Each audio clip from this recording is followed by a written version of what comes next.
Au nom du Père et du Fils et du Saint-Esprit, aujourd'hui, mercredi 16 août, nous méditons l'évangile de Saint Matthieu.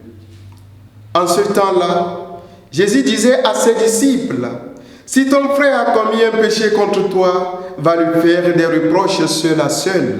S'il t'écoute, tu as gagné ton frère. S'il ne t'écoute pas, prends en plus avec toi une ou deux personnes, afin que toute l'affaire soit réglée sur la parole de 2 ou de 3 témoins. S'il refuse de les écouter, dis-le à l'assemblée de l'Église.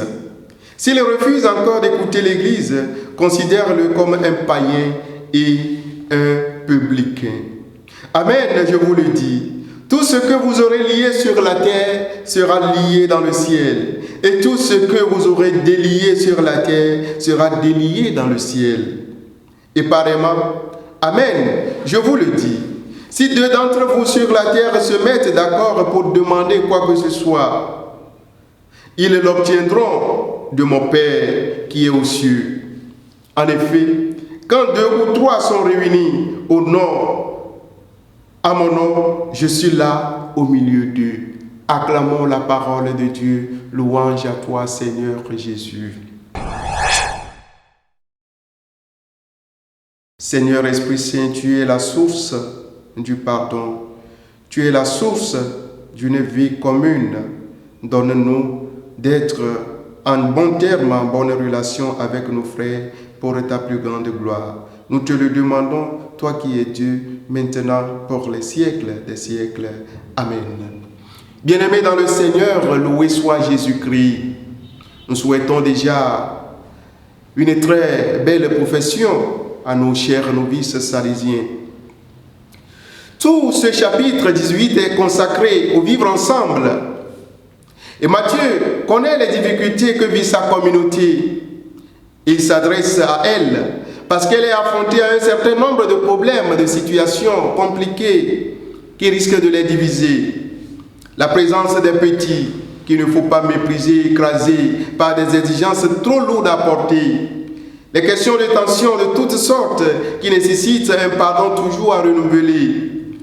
L'urgence pour les responsables de vivre leur autorité comme un service et non comme un pouvoir. Voilà les questions que Matthieu traite souvent dans son évangile.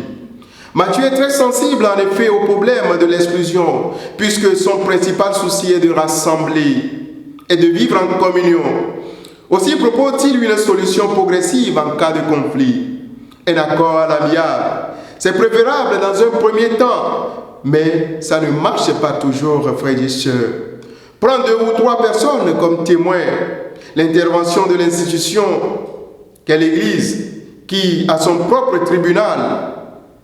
Bien-aimés dans le Seigneur, l'enjeu de toute cette procédure est de ne pas perdre quelqu'un, d'avoir une assemblée fraternelle et unie. Tout effort de réconciliation, à la base, est déjà le signe de la présence de Dieu, nous dit l'évangéliste Saint Matthieu. Bien-aimés dans le Seigneur, il n'y a pas d'histoire commune sans affrontement, nous le savons, sans moment de doute, sans moment d'accrochage, de tentation ou de déception, nous le savons.